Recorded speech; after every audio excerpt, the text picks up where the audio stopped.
Halo sahabat Edge2, salam sehat, sukses, dan happy.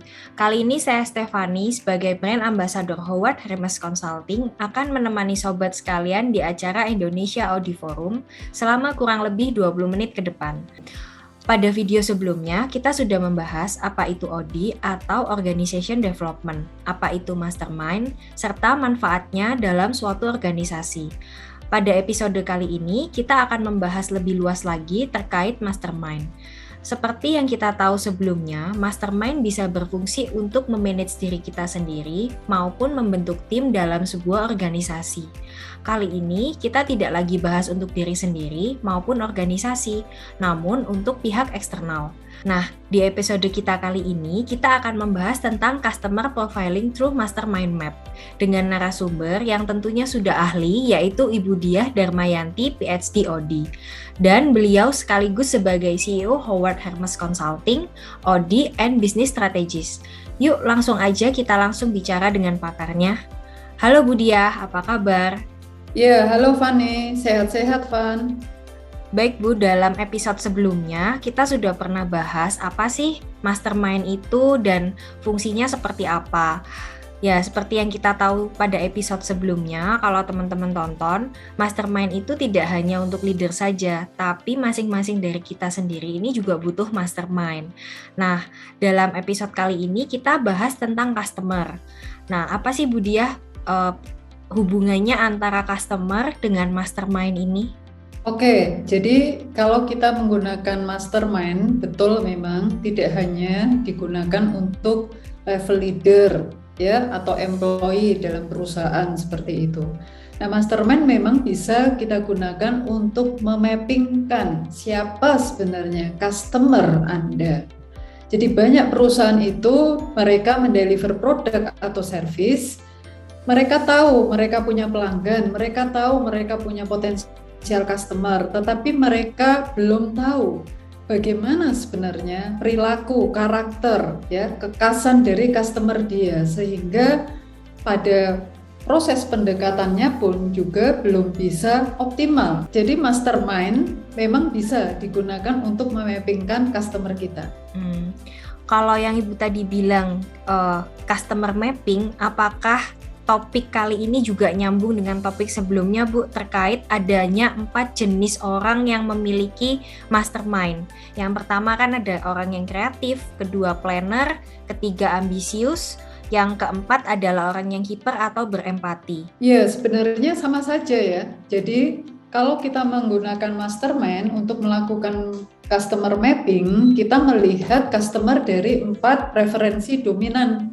Jadi ada customer abu-abu nih, ada customer hitam, coklat, dan putih begitu. Supaya mudah diingat ya, kita bicara ke color-nya.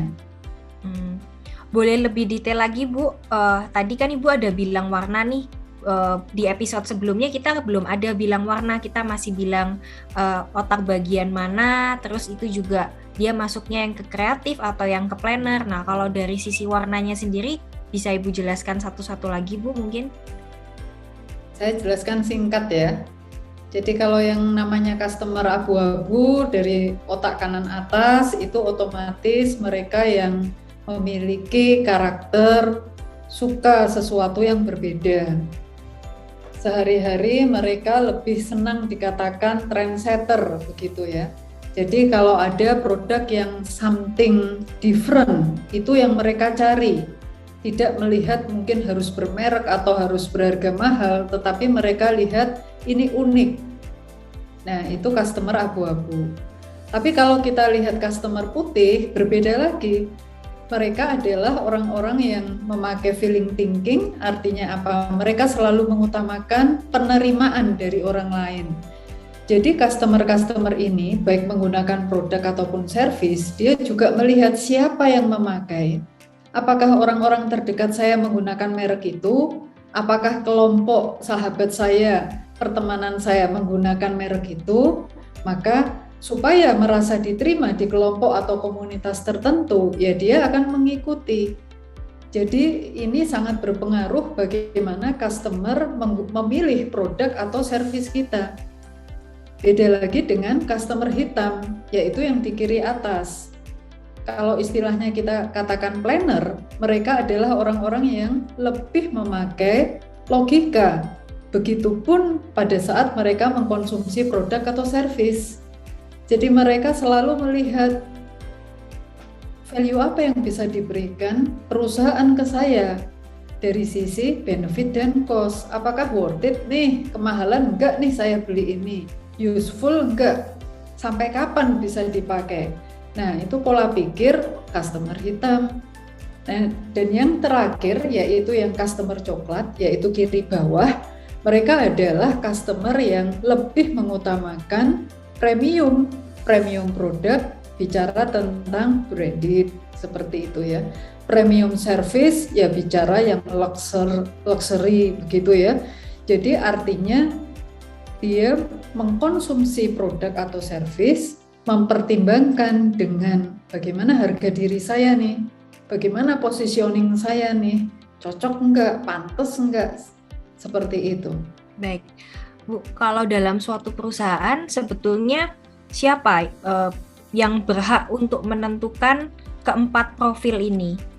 Kan kalau boleh dibilang dalam suatu perusahaan itu kita kan ada macam-macam ya Bu, ada bagian marketing, ada bagian HR, ada bagian operasional. Nah, orang yang tepat untuk menentukan customer ini punya profil yang seperti apa, siapa, dan juga bagaimana cara si pelaku ini supaya bisa menentukan profil dari masing-masing customer ini. Ya, kalau untuk siapa yang melakukan, otomatis memang tergantung dari kapasitas perusahaannya ya. Kalau dia sudah punya divisi R&D ya seharusnya memang divisi R&D gitu ya. Secara berkala dia harus mampu melihat bagaimana komposisi dari market share, kemudian melihat profil dari segmen marketnya, target marketnya. Tapi kalau dia belum ada divisi R&D, ya mungkin memang dilakukan oleh teman-teman di divisi marketing, begitu. Nah, caranya bagaimana mereka bisa melihat? Ya satu, pasti orang-orang ini memahami knowledge tentang mastermind, begitu ya.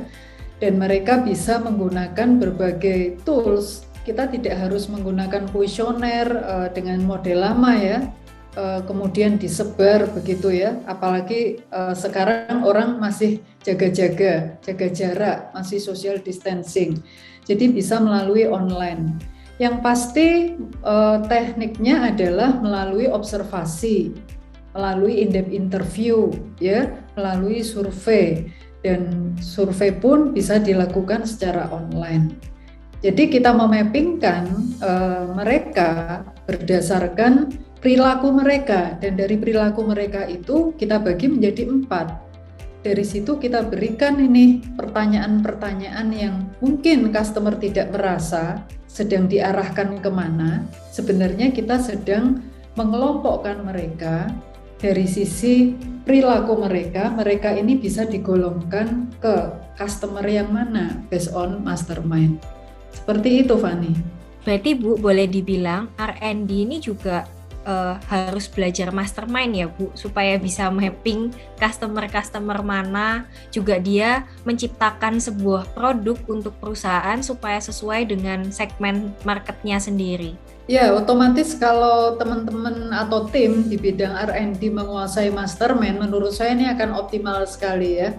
Jadi mereka bisa melihat perubahan, mereka bisa melihat polanya, mereka juga bisa meng-create product development sesuai dengan target market yang mereka miliki. Seperti itu, Fani. Nah, Bu, kalau boleh dibilang dari keempat profil ini sebetulnya kan antara abu-abu, yang putih ini masih berkesinambungan. Karena kan yang abu-abu dia merupakan orang yang suka menjadi trendsetter.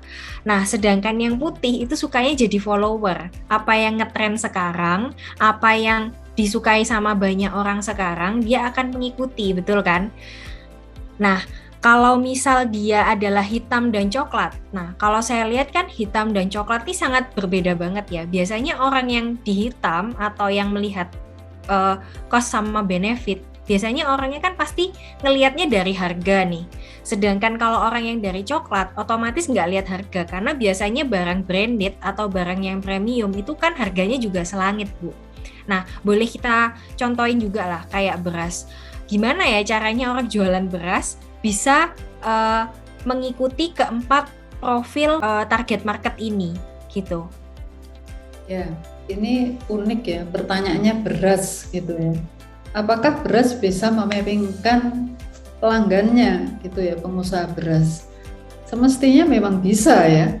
Jadi mastermind itu bisa kita pakai untuk melihat siapa nih customer saya yang paling banyak. Jadi pengusaha beras kan dia tidak menjual satu merek beras saja seharusnya ya. Pasti dia punya beberapa merek dan varian dari produk beras. Nah, bagaimana dia mendeliver customer abu-abu? Berarti dia harus memiliki stok beras yang something different dari beras lainnya. Mungkin beras itu beras organik, kemudian mengandung zat-zat tertentu, omega, bisa menurunkan kolesterol jahat dan sebagainya ya. Something different. Dan otomatis kalau sudah something different berarti kita tidak tanya lagi harganya berapa, kan begitu. Nah, untuk customer dia yang masuk dalam golongan hitam, dia juga harus pandai mengatur strategi pricing-nya.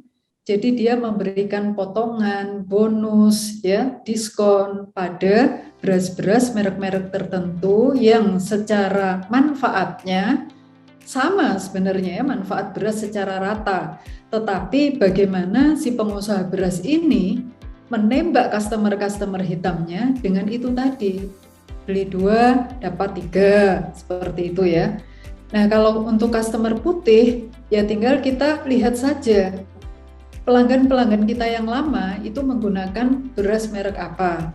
Ya, otomatis anaknya, saudaranya, tetangganya mungkin, sahabatnya juga akan menggunakan beras yang sama.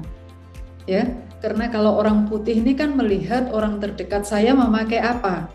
Oh, di rumah saya dulu mama saya sukanya beras apa. Maka sekarang di sini kita juga belinya beras ini kalau masih ada mereknya. Ya. Nah, beda lagi kalau orang coklat. Nah, ini menarik, kalau orang coklat beli beras, saya tidak hafal ya merek-merek beras yang bagus bagaimana, apa saja begitu ya.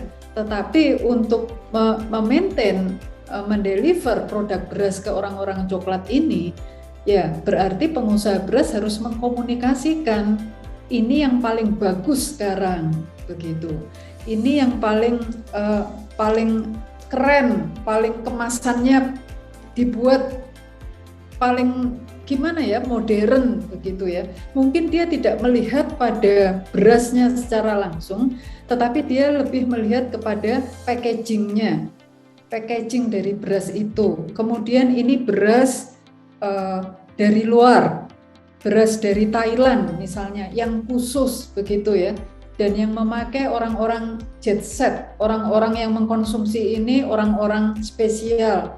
Nah itu cara bagaimana pengusaha beras mendeliver customer-nya dari keempat mastermind. Oke. Ternyata menarik sekali ya Bu untuk topik mastermind ini, karena ternyata dia bisa dipakai di berbagai macam hal, baik itu di diri sendiri maupun di perusahaan. Nah, apakah materi ini juga akan dibahas di CPMO Bu? Kalau teman-teman tahu, CPMO itu merupakan singkatan dari Certified Professional in Mastermind Organization.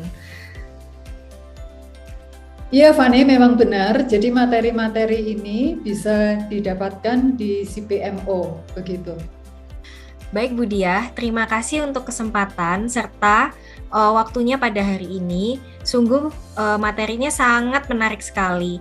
Nah, tidak bisa dipungkiri bahwa jantung dalam suatu perusahaan merupakan penjualan, sehingga customer merupakan hal yang paling utama dan sangat berpengaruh dalam perkembangan maupun kemajuan perusahaan.